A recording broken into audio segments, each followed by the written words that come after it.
ليه فيلم أوقات فراغ صاحب أفضل بداية ونهاية لفيلم مصري آخر 20 سنة؟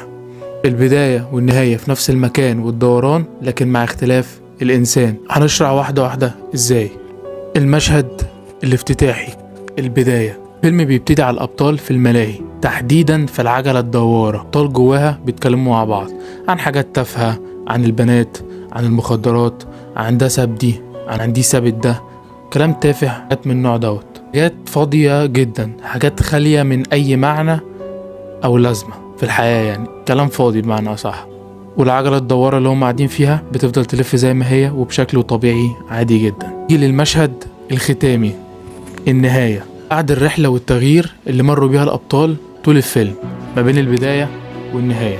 الأبطال في نفس الملاهي، في نفس العجلة الدوارة اللي قلنا عليها، وبتدور بشكل طبيعي بيهم لحد ما بيبتدوا يتكلموا. بس المرة دي بيتكلموا عن وضعهم في الحياة، وضعهم الاقتصادي، وضع البلد السياسي، وضعهم عموما بشكلهم في الحياة، وإن هم مهمشين في المجتمع، وابتدوا يفوقوا. وفجأة العجلة اللي بتلف بيهم ديت بتروح واقفة، ويفضلوا متعلقين ما بين السماء والأرض.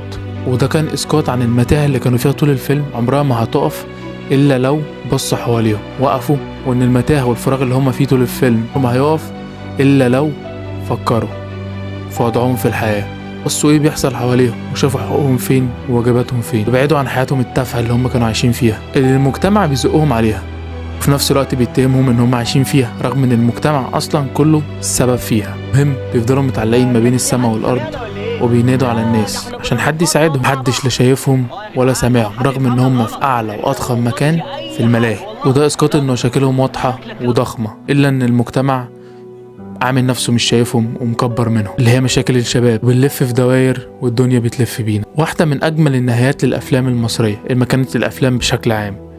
النهايه والبدايه لخصت الفيلم كله، يعني الفيلم كله ما بين البدايه والنهايه هو حدوته الفيلم كلها. فيلم أوقات فراغ من أحسن 10 أفلام اتعملت آخر 20 سنة. والغريب في الموضوع إن المؤلف وقتها كان عنده 18 سنة بس.